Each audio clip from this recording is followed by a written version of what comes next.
welcome back to another wonderful episode of Retro Warriors. With me is I'm your host, leader and Justin VA of Monarch Elite Fighters, and with me is my special two crew members. Say hello.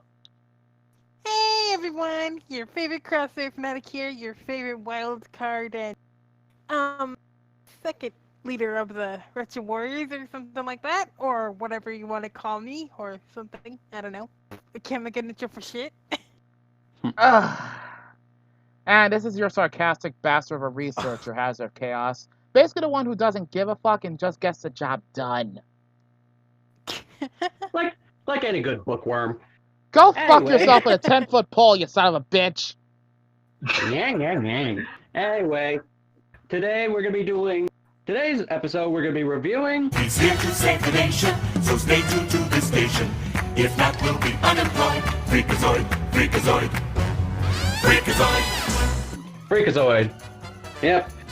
Hopefully the intro played. Anyway. But today we're not alone. We have a little special guest. We did talk about having some guests with us, so this is going to be one of those episodes. So, if he likes, this guest can introduce himself. Say hello. Oh, and I'm already regretting this guest already. Introduce yourself properly. Okay. Sheesh. Hello, Puppy Empire Rick here, and thank you. And I'm here with these wonderful people, and I hope they're not going to kill me. No, But- Yes, sir, we're armed and you're not. What do you think? But I am grateful I'm here though, because of this one cartoon. Thank you guys for having me. We got nothing better to do. Anywho. What we ever have better to do. I might as well explain this. The reason we're having Ryku here as a guest is because we decided to at least switch it up just for this one time for the moment, and just, have a guest along who basically knows at least some idea of what the fuck good old cartoons are like Freakazoid here. Mm-hmm. But just for warning, guys, this isn't gonna be like we're not gonna have guests all the time, so it's not gonna be consistent. It's whenever like, we basically feel it'll be a good, will be like our decision, and even though it would have to be unanimous decision. Yeah. Yeah, and so if anything, right now, we're not going to say this is a permanent thing or anything like that. We're just going to test the waters a bit to see if you guys like guests or not, but don't consistently ask for them because that's not what the Retro Warriors is supposed to be. And if you plan to ask us for, certain people for guests, we don't really want to, it's not that we don't want to ask them, we rather prefer if they wish to ask us because because if you guys know what we do on Retro Warriors, we all sit together one big voice call and basically binge watch the shit out of a long cartoon series and all that. Yep. Mm-hmm. Not to mention, we basically, if they want to ask us personally, then that's their decision. We're not going to try and bug them into it or anything. Yeah. If you guys are going to ask us to do that, we cannot guarantee anything. That's literally the decision of whoever basically you guys want to basically have guests with us. But other than that, it's basically just the retro trio for the most part. Take it or leave it. Yeah. Don't like it? Kiss my anything- ass. Yeah, but if anything, we have the final decision of if we want to have a guest or not, because we don't want to make it a consistent thing, because that's not what we're here for. We're here to review good TV shows and all that. Anyway, but now that's out of the way, let's get started. So today we're talking about the good old man in red unitard Freakazoid. Pretty much. Freakazoid. So- Freakazoid. God damn Stop it. that. Stop Okay. that. We probably already have Warner Brothers on our ass already. Anyway, Okay, I might as well start things off a little bit. Basically, well, I was put, gonna, I'm just giving actually- a brief synopsis. You can take over from there, Justin, since this is mostly your well, I was thing. just gonna say a little thing what the show was and who it was made by is all. Okay, go ahead. Yeah, so this show is Freakazoid. Basically, think of it like another version of Deadpool, but more bluer and red unitardy, I guess. He is made by the Warner Brothers Studios and our beloved creator, Steven Spielberg, who's created familiar cartoons with Pinky and the Brain and The Animaniacs. Well, technically, Spielberg was the executive producer, but you're not wrong. You're not far off either way. It was actually created by, believe it or not, the last two people you'd expect for a slapstick comedy like Freakazoid. It was actually created by Bruce Timm and Paul Dini, who were infamous for basically creating shows such as Justice League Unlimited, Justice League itself, Batman, the animated series, and so on. So Yeah. this is the last show you'd expect, basically, for those who have a hand in. Well, if anything, it just shows what kind of humor, because sometimes, aside from the seriousness, there's got to be some kind of goof humor down there. So, True. And originally, believe it or not, Freakazoid was actually intended to be a very serious cartoon show, like along the lines of Batman almost. But Spielberg said, "Fuck it, we're making it comedy." yeah, why not? And a lot of wall breaking. But, you are not far off. But alright, Hazard, go ahead and give the folks here the synopsis of what you know of Freakazoid here. Okay, so basically put, Freakazoid's about essentially a 16 to 17-year-old kid named Dexter Douglas, who, due to a weird, freaky flaw in his computer, accidentally gets electrocuted, zapped into cyberspace, and turned into basically the, as Justin so kindly put it, the red unitard wearing, absolutely insane in the brain superhero Freakazoid. Yeah, pretty much. Mm-hmm. And his But, catchphrase, nut bunnies. To be fair, he has a lot of catchphrases. It's just like he just pulls them out of a random bag at anything. True.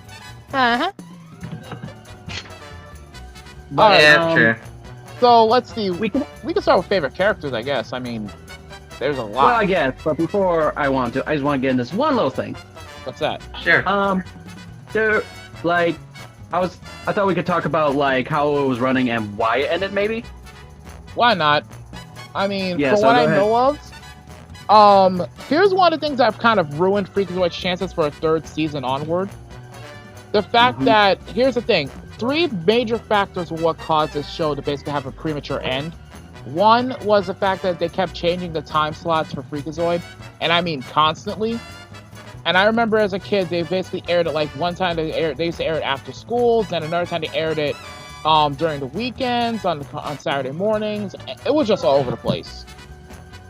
The second thing that kind of killed the series overall was pretty much the lack of, I guess, here's the thing, their target demographic was roughly from 6 to 12-year-olds. But they kept attracting a lot of older viewers, so they kind of fucked up in that department already. Like, their main audience turned out to be age range of 14 to 30, instead of the original, like, again, 6 to 12, like they intended. And another thing was, what was it? Because, basically how I put this, the last demographic was literally because, people not understanding the series at its time. So, if nothing else, at worst, this was a show guilty of being ahead of its time. Mm-hmm. So, ouch on that one. Yeah. Yeah. So those are the 3 things that kind of ruined Freakazoid in its own right. Mostly production issues, and the demographic wasn't what they were intending. But I'll give Warner Bros. This much. Considering the humor in that series, I'll give them credit for apparently thinking kids were smarter than they actually than like, you know, would be believed. So there you go. Pretty much. But yeah, we could all. But aside from its sad thing, we could all agree from watching it, even though some of the episodes were the same or repeated, but there was a lot of different ones. Because I think it's one of those times, like, when they couldn't think of an idea, they just put the same episode in the... I would be supposed to so drew that him way- out of a hat. Yeah. But if anything, repeated episodes is still fine. It just means it's good to rewatch and rejoy. Yeah. But I guess we can move on to like we don't want to bother with the voice actors because Well, there's a very short list of major voice actors because there were just there were a lot of voice actors that were there, either as guests or otherwise. But the main ones you need to consider are like Paul Rugg, who was the original voice of Freakazoid. Incidentally, here's the fun part about this one: Paul Rugg was not originally brought in as a voice actor; he was brought in as a writer. Really? Yes. He was actually brought in as originally as one of the writers. But when here's how he got the role of Freakazoid, and you're gonna laugh at this one. According to an interview, Rugg basically was just fucking around at work one day while he was writing. Like, he was just joking off his friends, making all these fucking weird impressions, and all of a sudden he's like, "You get the part of Freakazoid." He's like, "Wait, what?" So he just fooled around. Yeah. Yes. Doing voices. Yes, and he just got the part of Freakazoid. pretty much. He was literally brought in just to demonstrate how he thought Freakazoid should be from a writing perspective. But What? but somebody apparently recorded his interpretation, and Spielberg approved it on the spot. Wow. Wow. That's when everybody can become a voice actor. Just do a pressure, full up with friends, do a couple voices, you can get the damn part. Yep, and believe it or not, there were a couple of voice actors in the series, like let's see, Ed Asner. He was literally told not to actually act his part, just be himself. That's how he did his role so well. Just be himself. We also do know Ed Asner is the guy who voiced Cosgrove, our very favorite lovable passive-aggressive cop.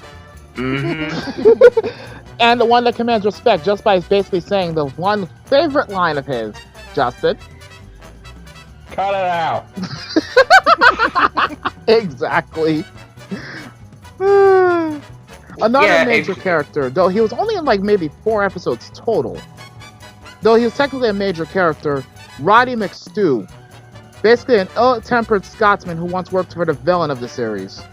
Like the major villain of the series. Anyway, I guess we can move on to favorite characters, but it won't surprise you if most of us would say it's Freakazoid or something. I'm not gonna lie to you, this is just my honest perspective, but my favorite characters, and this one's a tie, by the way, it's a toss-up between Cosgrove and Candlejack. Fuck you, Riku, if you say anything. You said the name. You said the name. I didn't say nothing. Shut the fuck up. Hell yeah. Oh Okay. No, we're not doing this. Not doing this. Ow, ow, ow, ow, ow, ow, ow. Okay, ow. All right. Let's go back to our favorite characters. Well, it is Cosgrove. Cosgrove. Yeah, I'm not saying that name. I'm not saying that name. And Freakazoid. I don't blame you. Crossy, what about you? Freakazoid. Cause like the randomness. That It's sounds all about right. The randomness and the personality. It's all about the randomness of that person. You are so easy to please. To be fair, can you blame her though in this try every case? time.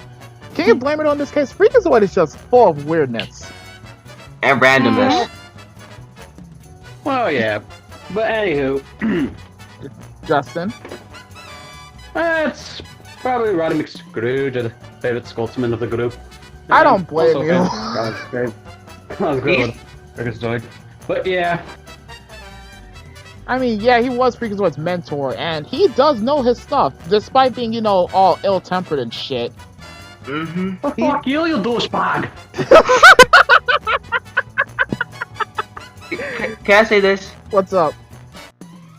Can we all agree that Costco's the best person to chill out with, and he will buy us food every time he buys us something?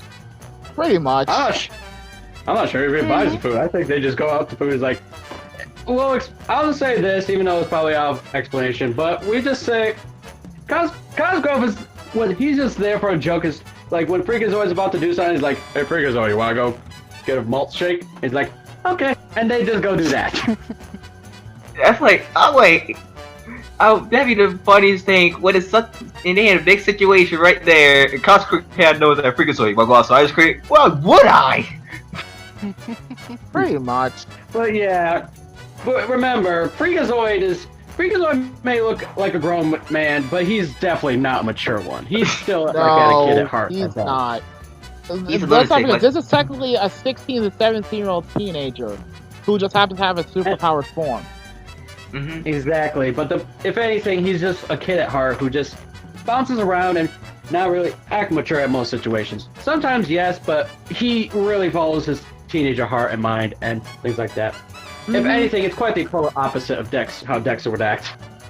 If anything, from what Go ahead. I just want to... It's okay. From what I want to say, or best describe it, the way how Dexter lives his life, I feel like Freakazoid is more of this weird inner child spirit or something that just wanted to release out from Dexter that he doesn't really do with much of his life, and Freakazoid just like provides that fill in his life where he just does what he can, feels like does what he wants, and just do things that Dexter could never do, you know? That's how I feel. You want to know the scary Yeah. part about that? I was thinking literally the exact same fucking thing just now. Yeah, is that Dexter? He never have a. He just sit there on his computer, just standing there doing stuff we don't know why he's looking up. He may be looking up something inappropriate. We don't even know it. To be Sadly, fair I don't think though, that consider how his Dexter would family be that treats type of thing. him. But I'll agree with Justin. I think he's like his inner child that wants to come out and stuff. I feel, yeah, it's like his inner child that just wants to break free, let him have the fun, and let Freakazoid do things that Dexter could never really do. Hi, I'm That's Dexter. I have an inner child I unleash upon the world by being fucking insane. I mean, I'm surprised how he's able to keep it all in, especially with, like you said, his family. You spend far too much time with your computer. It's not healthy. It's my life. That's so very, very sad. That was messed up, by the way. Just like that first episode where Dexter was like his mom says, you can't spend all your time on the computer. It's my life. That's so very, very sad. I'm like, Oh, that's that was low, even for a parent. No. Here's one worse in my book, and here's why. And okay, like when they're opening up their Christmas presents, and Dexter got his chip in episode, I think it was 7. And of course, he was trying to explain, he was trying to explain the most basic way possible what the chip does for his computer. And what happens? It's like, Dexter, you're boring us again. I'm like, nigga, really? That's what you say to your kid? Be proud that your kid's a smart motherfucker. Like, be proud that your kid is a smart motherfucker. Don't just, treat him like that. That's my honest opinion on that. Like, Yeah, it's true. what do you guys think? Dexter is.